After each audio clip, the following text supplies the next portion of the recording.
Good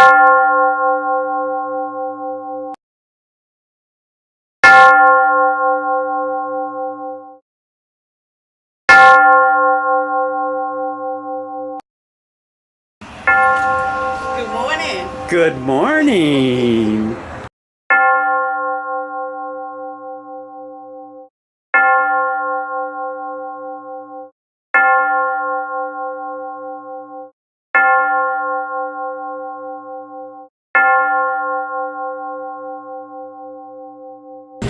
Gracious and loving God, we give you thanks. We give you thanks for the ways you touch our lives and how you are always present for us.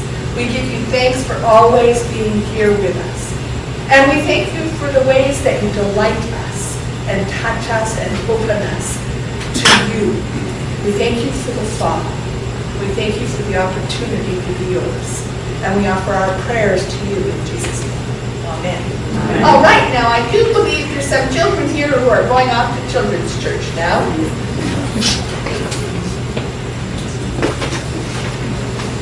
Along with blankets.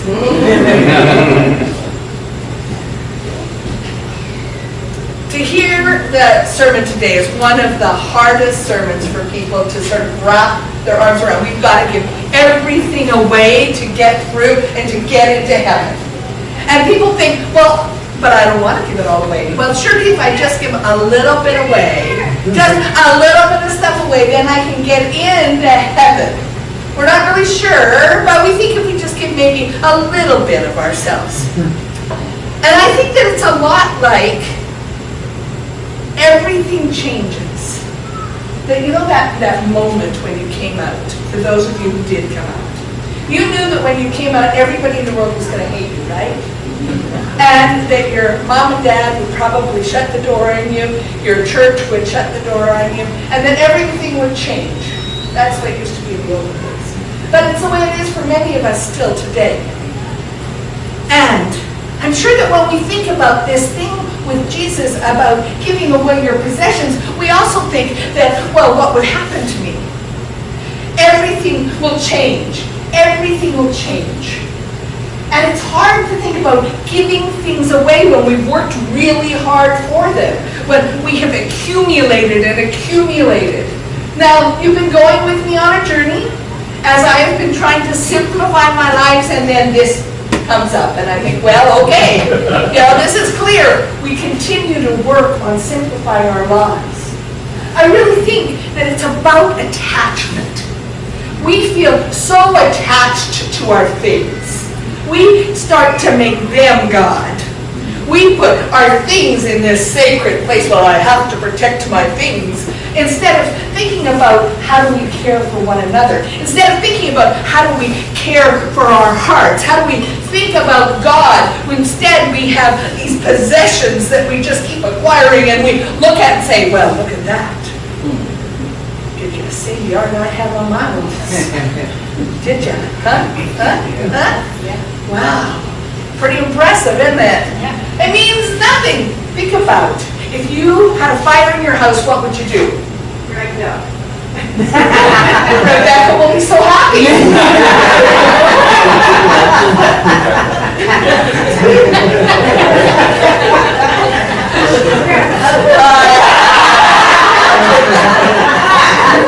Yeah, trying to squeeze out of that.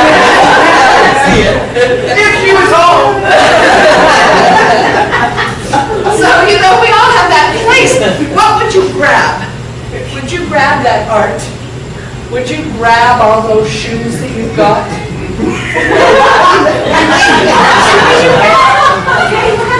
Yeah. They got shoes to match every other. And I'm not any better.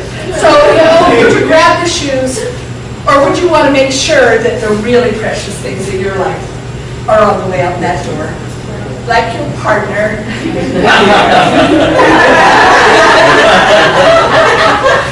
And your dogs. And your cats. In whatever order you choose. I think that it's really important for us to think about that the possessions that we have are just things. They're things. They may or may not be able to be replaced, but our relationship with God, our relationship with each other can never be replaced. That needs to be where we're putting our emphasis. That needs to be where we have to look instead of on acquiring. Why do we always think about acquiring more and more and more? And why do we put it in this precious place? Well, I have all these books. Trust me, I have a lot of books. You know, when you're in ministry, you've got to stay current because you know the Bible changes. And so we have to go out and get more books to tell us about how they're changing. It's that kind of thing. We don't need them.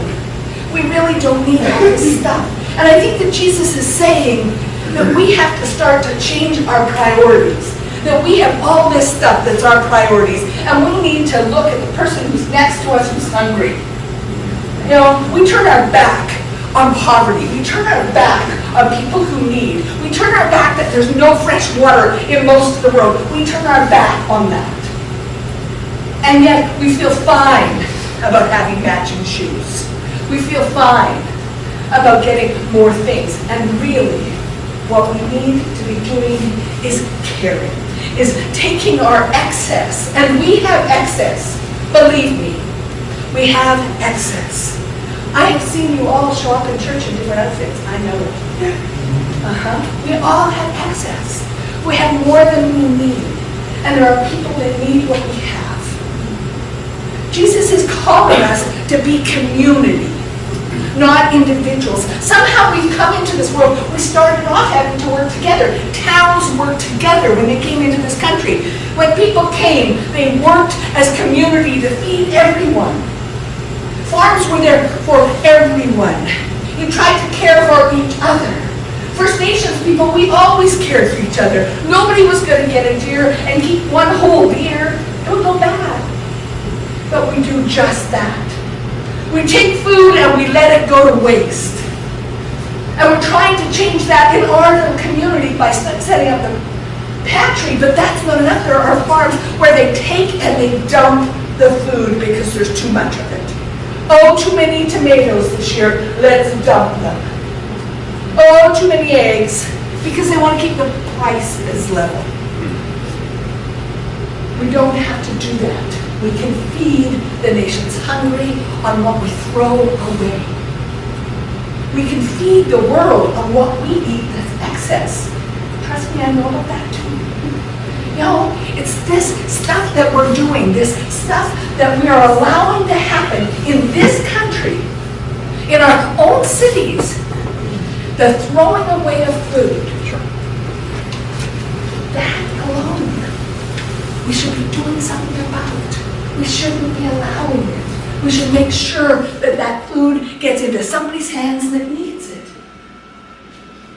Do we have to give away our possessions? Well, yeah, I think we do. I don't think Jesus was kidding that don't hoard. It's not going to do you any good. We need a certain amount. Let's try and live on it. And let's make sure that everyone is cared for. Now, this is hard. I know it's hard. For some of us, we really want to hold on to what we've got because we've worked hard to get it. And we're afraid of what life would be like if we didn't have it. Right? Have you ever been poor? Have you ever not known if you're going to have food on your table? Okay, how many of you have felt that you didn't know if you were going to get fed? If you had enough to go around. This is real. This is in this congregation. That we didn't know. That's half of us. Half of the people in this country, at some time or another, are afraid about whether they're going to have enough food to get by. They're afraid if they're going to have a home to live in, a roof over their head. Half. People live paycheck to paycheck. How many of you live paycheck to paycheck? Exactly. So we live paycheck to paycheck, and that's even more of us. More of us because the expectation is we're going to look a certain way, we're going to act a certain way, we're going to do certain things. Because society says this is what's required if you're successful. So you're going to go out to eat on a regular basis. You're going to go out and see movies. I saw The Martian yesterday. Fabulous. And here I am, saying, what could I have done with that money differently? aiming. It's getting there. I know I'm not going to be perfect, and you know you're not going to be perfect. But if we at least keep it at the forefront of our mind, we can do something about it. Instead of just walking around oblivious, we can be aware, and awareness is the first step. Many of us are one paycheck away from disaster. That's a lot. A lot. Many of us are hungry. That's a lot. We don't set up the pantry and ask for food cards for fictitious people. We ask for it for our own people, for us. We ask for it for the people that walk down the street or drive into this lot and say, I'm out of gas, I'm out of food. Can I park here for the night? I think Jesus was right. Give away your possessions. I think Jesus was telling us, yeah, it's not easy. It's like trying to squeeze through a really tiny hole, the eye of a needle. Yeah, it's hard work. And yes, it does mean we have to own our own privilege. It does mean that we have to own that we have more than others. And people don't want to hear it. They want to be very quiet. If we're really quiet, maybe she won't notice us. Maybe God won't notice us. I think that God really meant it. That we were to live with generous hearts.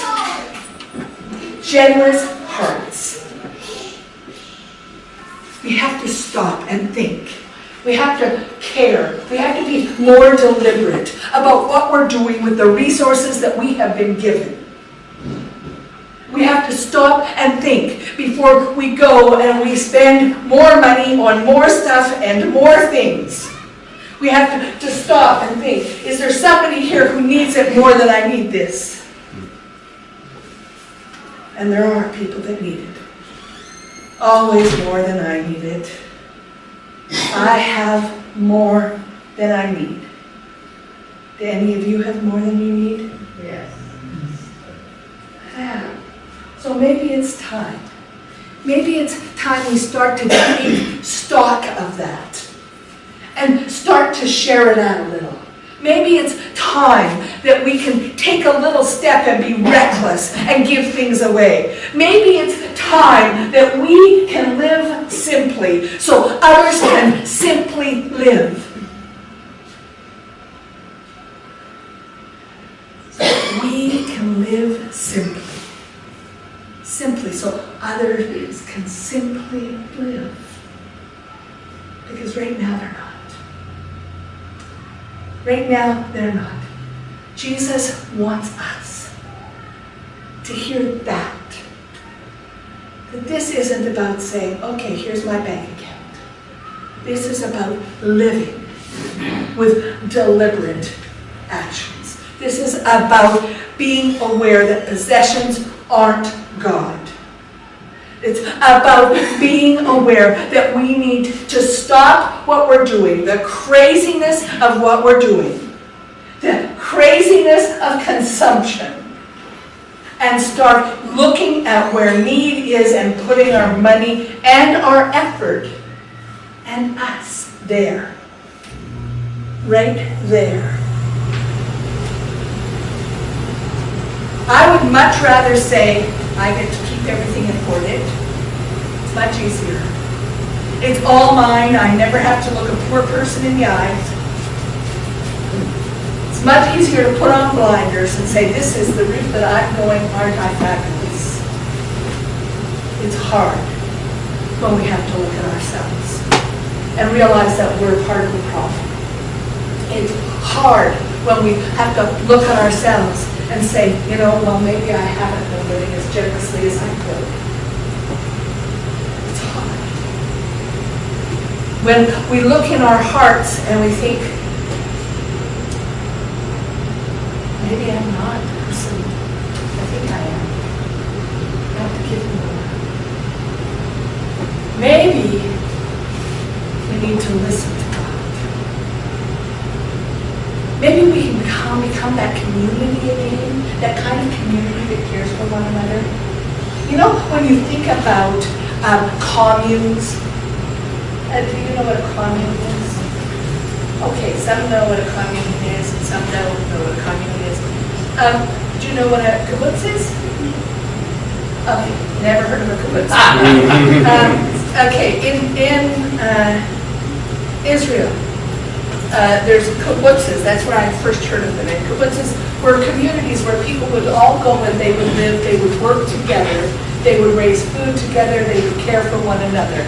And you would all put time into different areas, and poof, you would share what you had.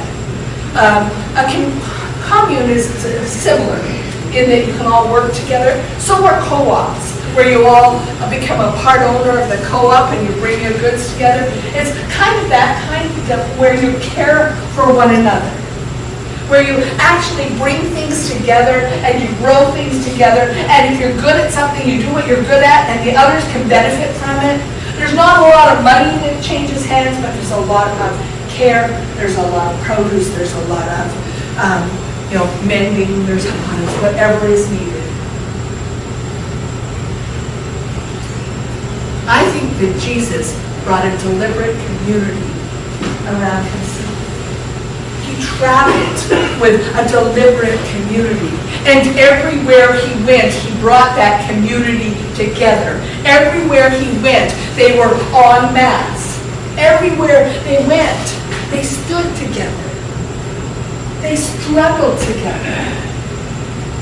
They cared for one another. And those house churches that were set up all around his world at that time, those house churches that came through Paul and Peter, those house churches were communities where everybody worked together and made sure everybody was cared for. That's what the Christian community was like originally.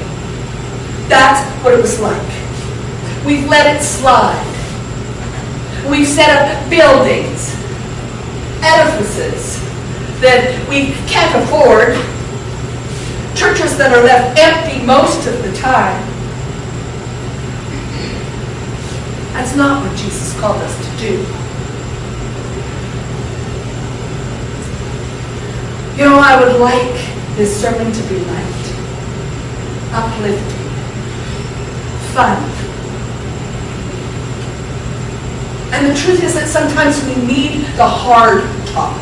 Sometimes we need to hear that maybe we haven't got it quite right yet. And I think this is one of those times we haven't got it quite right yet. But we can get it right. And we can start right here today. We can start right here in our hearts. We can start to say, my possessions don't matter. Those things I've got don't matter. It's the people in my life that matter. It's the people in my life that matter. And the pets. It's those things that matter in our lives. Those things that we care about. This community matters. I care a whole lot more about whether you've got food on your table and you've got somebody to sit with you while you're sick than if I have another piece of art. I care a whole lot more that I can walk a journey with you and you can walk a journey with me than if I go and see another movie. I care a whole lot more about what happens to each of you and that things we can do together to make it better than I care about getting one more book. They are not God. They are not important. What's important is you. What's important is you. Each of you. And the people out there. So Jesus said, the least of these. The least of these will